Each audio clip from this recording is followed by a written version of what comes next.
कर्पूरिघोरं करुणावतारं संसारसारं भुजगेन्द्रहारं सदा वसन्तं हृदयारविन्दे भवं भवानी सहितं नमामि भवं भवामी सहितं नमामि। श्री शिवाय नमस्तुभ्यं। आज आप सुन रहे हैं फागुन मास महात्म्य का छठा अध्याय। आज के अध्याय में हम सुनेंगे प्रदोष व्रत के उद्यापन की विधि। सर्वप्रथम भगवान का स्मरण करते हुए सभी बोलिए श्री उमा महेश्वराभ्याम नमो नमः।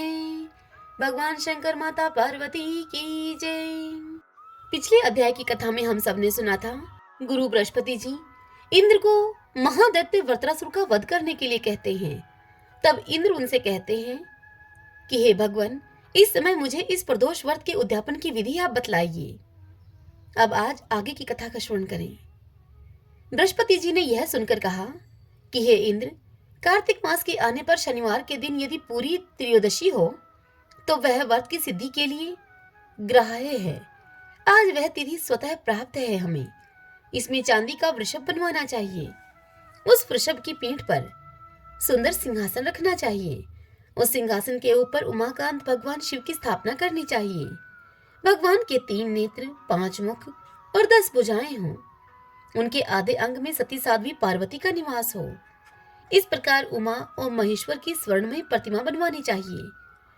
उस प्रतिमा को वृषभ की पीठ पर वस्त्र से ढके हुए तांबे के पात्र में स्थापित करके रात्रि में श्रद्धा और विधि के साथ जागरण करना चाहिए। पहले यतन पूर्वक प्रतिमा को पंचामृत से स्नान कराना चाहिए। हे देवराज इंद्र, अब मैं आपको पूजा के मंत्र बतलाता हूँ, ध्यान पूर्वक सुनिए। दूध से स्नान करने का मंत्र इस प्रकार है। गोक्षीर्धाम देवेश गोक्षीरेण मया कृतम संपन्नम देव देवेश ग्रहण परमेश्वर। अर्थात गाय के दूध में निवास करने वाले हे देवेश, हे देव देवेश्वर, हे परमेश्वर, मैंने गाय के दूध से आपको स्नान कराया है, कृपया इसे स्वीकार करें। प्रतिमा को दही से स्नान करने का मंत्र इस प्रकार है। ददना च एव महादेव संपन्नम कारयते मया ग्रहण च मया दत्तम सुप्रसन्नो भवाद वै। हे महादेव जी, मैं दही से आपको स्नान करवा रहा हूँ। मेरे द्वारा समर्पित यह दही स्नान आप स्वीकार करें और आज मुझ पर निश्चय ही अत्यंत प्रसन्न होइए। भगवान शंकर की प्रतिमा को घी से स्नान कराने का मंत्र। सर्पिशाच मया देव संपन्नम क्रियते अधुना ग्रहण श्रद्धया दत्तं त्व प्रीति अर्थमेव च। हे देव, अब मैं आपको घी से स्नान करवा रहा हूँ। मेरे द्वारा आपकी प्रसन्नता के लिए श्रद्धा पूर्वक समर्पित यह घी अर्थात घृत स्नान आप अंगीकार करें। मधु स्नान अर्थात शहद से भगवान शंकर की प्रतिमा को स्नान कराने का मंत्र। इदं मधु मया दत्तं त्वतुष्टं अर्थयमेव च ग्रहण त्वं हि देवेश मम शांति प्रदो भव। हे देवेश्वर, आपके संतोष के लिए मेरा दिया हुआ यह मधु आप ग्रहण करें तथा मेरे लिए शांतिदायक बने। शर्करा से स्नान कराने का मंत्र। सितया देव देवेश संपन्नम कृते मया ग्रहण श्रद्धया दत्तं सुप्रसन्नो भव प्रभो। हे देव देवेश्वर, मैं मिश्री या शर्करा से आपको स्नान करा रहा हूँ। हे प्रभो, श्रद्धा पूर्वक दी हुई इस मिश्री या शर्करा को आप स्वीकार करें तथा मुझ पर आप भली भांति प्रसन्न हो। इस प्रकार पंचामृत के द्वारा भगवान वृषभध्वज को स्नान कराना चाहिए। तत्पश्चात बुद्धिमान पुरुष तांबे के अर्घ्य पात्र के द्वारा अर्घ्य प्रदान करें। अर्घ्य प्रदान करने का मंत्र इस प्रकार है। अर्घ्य प्रदान करते समय इस प्रकार से कहें, हे उमा वल्लभ, हे प्रभो, आप इस अर्घ्य के द्वारा पूजन करने के योग्य हैं। हे भगवान शंकर, मेरे द्वारा दिए हुए अर्घ्य को आप ग्रहण करें और मुझ पर प्रसन्न हो। हे देव देवेश, मेरे द्वारा आपको समर्पित गंध पुष्प युक्त यह पाद अर्थात पांव पखारने के लिए यह जल आप ग्रहण करें तथा प्रसन्न होकर मेरे लिए वरदायक बने आप। हे प्रभु, मैंने आपके संतोष के लिए कुश निर्मित आसन समर्पित किया है। हे देव देवेश्वर, आप मेरे लिए सदा ही वरदायक बने रहें। हे प्रभु, हे विश्वेश्वर, मैंने आपको यह आचमन के अर्थ जल समर्पित किया है। हे परमेश्वर, आप इसे ग्रहण करें और आज मुझ पर प्रसन्न हो। हे प्रभु, यह स्वर्ण रंग का यज्ञोपवीत मैंने आपकी सेवा में प्रस्तुत किया है। यह यज्ञोपवीत ब्रह्मा ग्रंथि से युक्त है तथा ब्रह्मा कर्म अर्थात वैदिक यज्ञ यज्ञादि तथा भगवत प्रीति अर्थ में उस कर्म में लगाने वाला है। हे महादेव जी, मैंने यह चादर के सहित परम सुंदर वस्त्र आपको भेंट किया है। आप इसको ग्रहण करें और मुझे आप आयु प्रदान करें। हे देव शंभो, मैंने आपको बड़ी भक्ति से सुगंधित चंदन समर्पित किया है। सबके जन्मदाता हे भगवान शिव, आप मुझे उत्तम गंध से युक्त करें। हे परमेश्वर, सब प्रकार की औषधियों से संपन्न तथा बहुत ही विशिष्ट बनी हुई यह धूप आपकी सेवा में समर्पित है। मेरी शांति के लिए आप इस धूप को ग्रहण करें। हे शंभो, मैंने घी से जलाया हुआ यह उत्तम दीपक आपकी सेवा में प्रस्तुत किया है। हे देवेश्वर, आप इस दीपक को ग्रहण करें और मेरे लिए ज्ञान के दाता बने। हे परमेश्वर, मेरे द्वारा दी हुई यह दीपमाला आप ग्रहण करें तथा इस आरती उतारने से संतुष्ट होकर आप मुझे तेज प्रदान करें। हे इंद्र, इस प्रकार से फल, द्वीप आदि तथा नैवेद्य और तांबूल आदि सामग्रियां कर्मश चढ़ाकर विधिज्ञ पुरुष भगवान शिव की पूजा करें तथा रात्रि में यत्न पूर्वक जागरण करें। अपने घर में या फिर देवालय में चंदोवा तनाकर अद्भुत सामग्रियों से सजा हुआ एक मंडप बनावे। उस मंडप में गीत, वाद और नृत्य के द्वारा भगवान सदाशिव की पूजा करें। हे इंद्र, प्रदोष व्रत के उद्यापन की यही विधि है। विधिज्ञ पुरुष को चाहिए कि वह अपने संपूर्ण कार्यों की सिद्धि के लिए इसी प्रकार से सब कुछ करे। गुरु बृहस्पति जी ने जो कुछ बताया उसी के अनुसार इंद्र ने सब विधि पूर्वक उसका पालन किया। नमुची के मारे जाने पर सभी देवता हर्ष और उत्साह में भरे हुए थे। उनका दैत्यों के साथ घोर युद्ध हुआ। देवताओं और दैत्यों का संहार करने वाले उस घोर संग्राम में अत्यंत भयंकर तथा मर्यादा का उल्लंघन करने वाला द्वंद्व युद्ध होने लगा। इसी समय पूर्वोक्त प्रकार से भगवान शंकर की आराधना करके इंद्र भी अब युद्ध में लग गए। उन्होंने देवताओं को साथ में लेकर वृत्रासुर का पीछा किया। व्योमासुर ने यमराज के साथ तथा तीक्ष्ण कोपन ने अग्नि के साथ युद्ध आरंभ किया। वायु के साथ धूम और निरृत के साथ अति कोपन लड़ने लगा। कुबेर के साथ कुष्मांड तथा ईशा के साथ दुसह भिड़ गया। इनके सिवा और भी बहुत से महाबली दैत्य देवताओं के साथ द्वंद्व युद्ध करने लगे। उन्होंने गदा, पटीश, खड़ग, शक्ति, तोमर, मुदगर, दृष्टि, बिंदीपाल, पाश, प्राश तथा मुष्टिक आदि से प्रहार किया। उसी प्रकार देवता भी दधीची की हड्डियों से बने हुए उत्तम अस्त्र शस्त्रों के द्वारा असुरों को विदीर्ण करने लगे। देवताओं की मार खाकर दैत्य पुनः पराजय को प्राप्त हुए। उन्हें भयभीत देखकर वृत्रासुर ने उनको समझाया कि हे वीरों, युद्ध स्वर्ग का द्वार है, इसका त्याग कदापि नहीं करना चाहिए। जिनकी संग्राम में मृत्यु होती है वे परम पद को प्राप्त होते हैं। विद्वान पुरुष जहाँ कहीं भी संभव हो संग्राम में मृत्यु की अभिलाषा करते हैं। जो लोग युद्ध को छोड़कर भागते हैं वे निश्चय ही नरक में पड़ते हैं। महापातकी मनुष्य भी यदि गौ, ब्राह्मण, भृत्य, कुटुंब तथा स्त्री की रक्षा के लिए हाथ में शस्त्र लेकर युद्ध करें तथा वे शस्त्रों के आघात से घायल हो जाएं अथवा युद्ध स्थल में ही अपने प्राण त्याग दें तो उन्हें निश्चय ही उत्तम लोक की प्राप्ति होती है। वे ज्ञानियों के लिए भी दुर्लभ उत्कृष्ट पद को प्राप्त कर लेते हैं।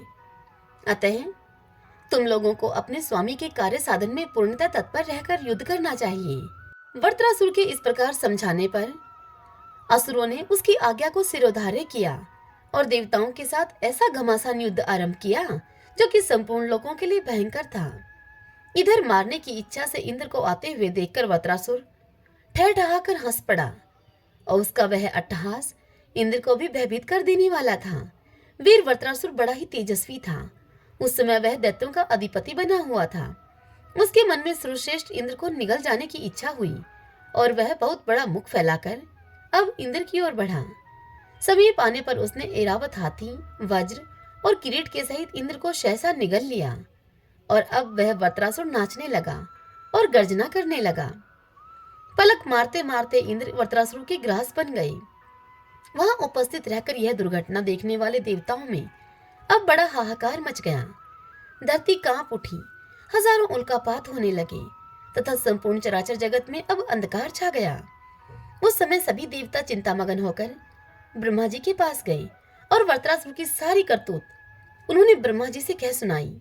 सारी बात को सुनकर लोक पितामह ब्रह्मा ने चित्त को भली भांति एकाग्र करके भगवान शंकर का सत्वन किया। उसी समय एक आकाशवाणी हुई। आकाशवाणी ने कहा कि इंद्र ने प्रदोष व्रत का अनुष्ठान करते समय कुछ विपरीत कार्य कर डाला है। जो मूर्ख शिव निर्माल्य, अर्घा, शिवलिंग की छाया तथा देव मंदिर का उल्लंघन करते हैं, वे शिव गणों में प्रधान चंडेश के द्वारा दंडनीय हैं। इसमें तनिक भी संदेह नहीं है। इसीलिए लिंग पूजन पूर्वक प्रदक्षिणा और नमस्कार करने से अवश्य कल्याण होता है। ऐसी उत्तम बुद्धि रखकर प्रत्यन पूर्वक लिंग पूजन करना चाहिए। कनेर, मदार, भटकैया, धतूर, शतपत्र, अमलताश, पुन्नाग, मौलसिरी, नागकेसर, नीलकमल, कदम्ब, आक तथा नाना प्रकार के कमल आदि पुष्प तीनों काल में सदा ही पवित्र जानने चाहिए। चमेली, बेला, सेवती, श्याम पुष्प, कटज, कर्णिकार, कुसुम्ब, लाल कमल, ये पुष्प विशेषतः सायंकाल में शिवलिंग पूजन के लिए श्रेष्ठ बताए गए हैं। कमल के फूल तीनों काल में पवित्र माने गए हैं। रात्रि में केवल कुमुद के फूल विशेष पवित्र बताए गए हैं। इस प्रकार पूजा भेद को जानकर शिवलिंग का पूजन करना चाहिए। विधिज्ञ पुरुषों को शिवालय में सदा ही शास्त्रीय विधि का पालन करना चाहिए। शिवलिंग और नंदिकेश्वर के बीच में होकर अथवा अग्रहांतर की परिक्रमा नहीं करनी चाहिए। यदि कोई करता है तो वह पाप का भागी होता है। इस इंद्र ने राज स्वभाव का आश्रय लेकर वैसे ही प्रदक्षिणा, जिसका की निषेध किया गया है, वह प्रदक्षिणा की है। इसीलिए इसका किया हुआ सब कुछ निष्फल हो गया है। और यही कारण है कि आज वृत्रासुर ने इंद्र को अपना ग्रास बना लिया है। हे देवताओं, अब तुम्ही लोग महारुद्र विधान के अनुसार शिवलिंग का पूजन करो, जिससे कि इंद्र शीघ्र ही छुटकारा पा सके।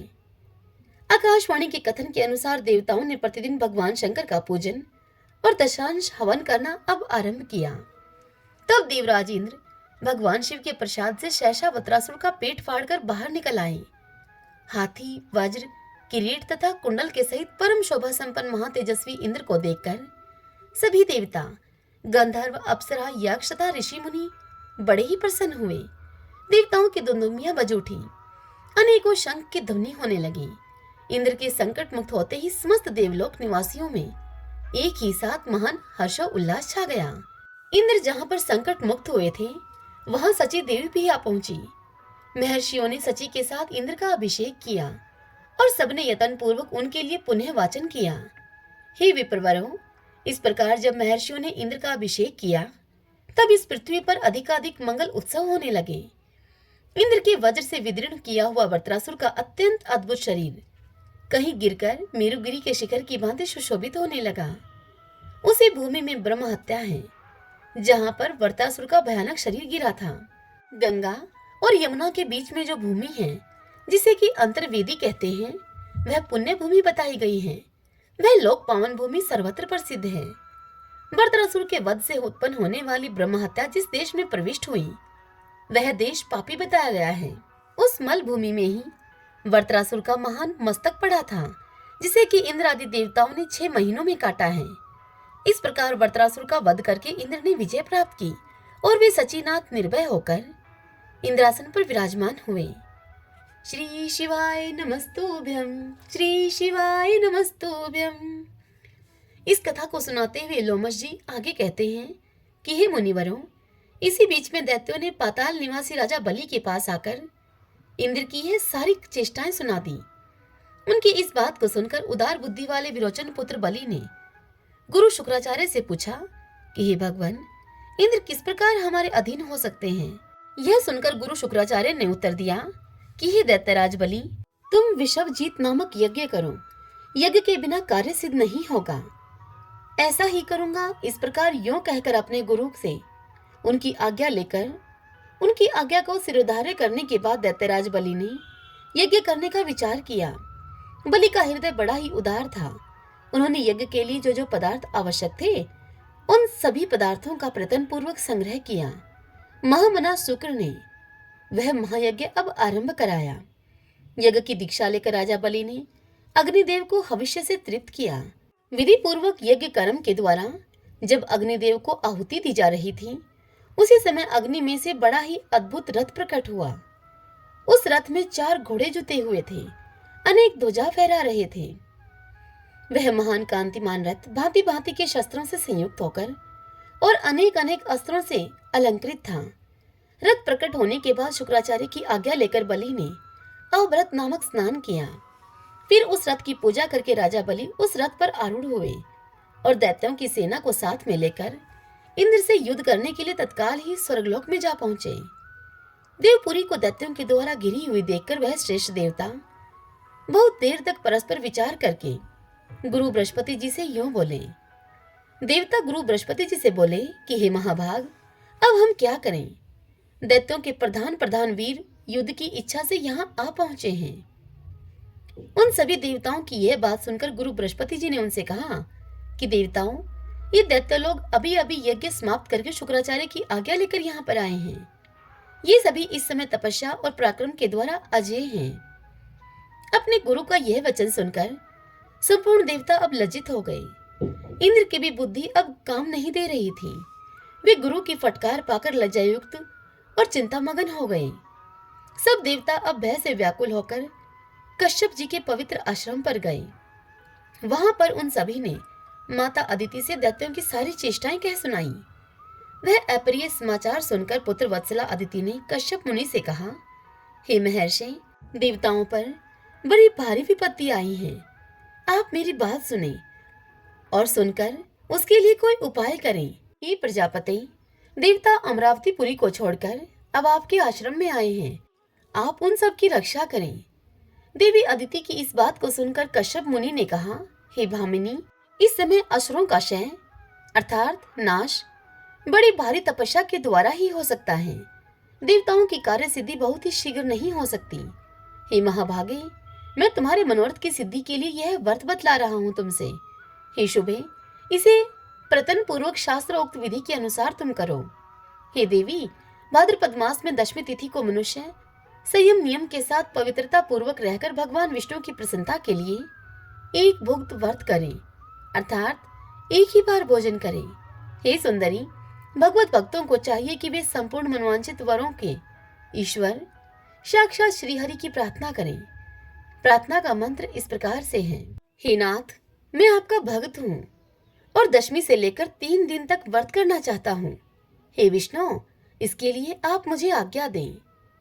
इसी मंत्र से जगदीश्वर श्रीहरि की प्रार्थना करनी चाहिए। एक ही बार भोजन करें। वह एक बार का भोजन भी केले के पत्तों में ही ग्रहण करना चाहिए। उस भोजन में नमक वर्जित है। व्रती पुरुष एकादशी तिथि को यत्न पूर्वक उपवास करें और रात्रि काल में विशेष चेष्टा करके जागरण करें। फिर द्वादशी तिथि में विधि पूर्वक भली भांति उत्तम ब्राह्मणों को भोजन कराकर तदंतर कुटुंब जनों के साथ पारण करें। इस प्रकार 12 महीनों तक प्रतिमास आलस्य को छोड़कर इस व्रत का अनुष्ठान करें। वर्ष के अंत में पुनः भाद्रपद मास आने पर एकादशी को अपनी शक्ति के अनुसार सोने या चांदी की विष्णु जी की प्रतिमा बनवाकर उसे कलश पर स्थापित करें। उसी में वेतन पूर्वक भगवान विष्णु की पूजा करके व्रती पुरुष सब दोषों की शांति के लिए श्रवण नक्षत्र युक्त पाप नाशनी द्वादशी तिथि को उपवास करें। हे महाभागे, इस प्रकार तुम इस कल्याण में व्रत का अनुष्ठान करो। पतिव्रता अदिति ने देवताओं की कार्य सिद्धि के लिए पूर्ण एकाग्रता के साथ कश्यप जी के बताए हुए उस व्रत का पालन किया। 1 वर्ष तक इस प्रकार व्रत करने से भगवान श्री हरि संतुष्ट हो गए। हे ब्राह्मणों, उस समय श्रवण नक्षत्र युक्त द्वादशी तिथि को भगवान का वामन रूप में प्रादुर्भाव हुआ। वे ब्रह्मचारी बालक का रूप धारण करके परम शोभायमान दिखाई देते थे। उनकी 2 भुजाएं थी, कमल के समान खिले हुए सुंदर 2 नेत्र थे। उनके श्रीअंगों की कांति अलसी के फूल की भांति श्याम थी। वे वनमाला से अलंकृत थे। अदिति देवी पूजा के मध्य में ही भगवान का इस रूप में दर्शन पाकर आश्चर्यचकित हो उठी। उस समय उन्होंने कश्यप जी के साथ भगवान का इस प्रकार से सत्वन किया। अदिति सत्वन करते हुए कहने लगी कि जो कारण के भी परम कारण हैं, उन विश्वात्मा, विश्व सृष्टा तथा अजन्मा श्रीहरि को नमस्कार है। नमस्कार है। अनंत रूप श्रीहरि को नमस्कार है। नमस्कार है। जिनका परम धाम अनंत है तथा जो साक्षात परमात्मा रूप हैं, उन भगवान को नमस्कार है। हे सच्चिदानंदमय, हे परमात्मा देव, आप पर, अपर तथा ज्ञानवान सभी की आत्मा हैं, आपको नमस्कार है। हे परावरात्मन, आपका स्वरूप सबसे श्रेष्ठ है, आपका बोध कभी कुंठित नहीं होता, आपको बारंबार नमस्कार है। इस प्रकार अदिति के द्वारा स्तुति किए जाने पर देवताओं के पालक भगवान विष्णु देव माता अदिति से बोले कि हे देवी, मैं तुम्हारी उत्कृष्ट तपस्या से संतुष्ट होकर इसी शरीर से देवताओं का कार्य सिद्ध करने के लिए प्रकट हुआ हूँ। भगवान का ऐसा वचन सुनकर अदिति ने कहा कि हे भगवान, महाबली असुरों ने देवताओं को परास्त कर दिया है। हे जनार्दन, अब सभी देवता आपकी शरण में आए हैं, आप उन शरणागतों की रक्षा करें। संतों के आश्रय तथा बैकुंठ धाम के स्वामी एकमात्र श्री हरि ने अदिति की बात को सुनकर तथा देवताओं और राजा बलि की सारी चेष्टाएं जानकर मन ही मन यह विचार किया कि आज मुझे कौन सा कार्य करना चाहिए जिससे कि देवताओं को विजय प्राप्त हो और प्रधान प्रधान दैत्यों को भी हार खानी पड़े। उधर बलि आदि असुरों को जब यह मालूम नहीं था कि देवता नाना प्रकार के रूप धारण करके स्वर्ग से निकलकर कश्यप मुनि के आश्रम पर चले गए हैं, उस समय दैत्यों ने अमरावतीपुरी की चारदीवारी पर चढ़कर देवराज इंद्र को शीघ्र ही मार डालने की इच्छा से ज्यों ही उसके भीतर प्रवेश किया, त्यों ही उन असुरों को वह सारी नगरी सोनी दिखाई दी। तब शुक्राचार्य जी ने महाअभिषेक की विधि से असुरों के द्वारा घिरे हुए राजा बलि को इंद्र के सिंहासन पर अभिषिक्त कर दिया। इस प्रकार स्वर्गलोक के राज्य पर प्रतिष्ठित होकर विरोचन कुमार बलि वहां की उत्तम विभूति के द्वारा महेंद्र से भी अधिक शोभायमान हुए। ऋषि, अप्सरा, गंधर्व, किन्नर, नाग तथा असुर समुदाय इंद्र की ही भांति उनकी सेवा करने लगे। संपूर्ण प्राणियों में दान की दृष्टि से राजा बलि ही सबसे बढ़कर दाता है। याचक जिन जिन कामनाओं को प्राप्त करने की इच्छा करते, दानवराज बलि संपूर्ण याचकों को वही वही वस्तु प्रदान किया करते थे। श्री शिवाय नमस्तुभ्यम, श्री शिवाय नमस्तुभ्यम। भगतजनों, आज की यह कथा यहीं पर पूर्ण हुई। इससे आगे की कथा कल हम अगले अध्याय में सुनेंगे। आज की यह कथा आप सबको कैसी लगी? यदि पसंद आई हो तो इस वीडियो को आप लाइक करें और कमेंट बॉक्स में हर हर महादेव लिखिए। जय श्री कृष्ण।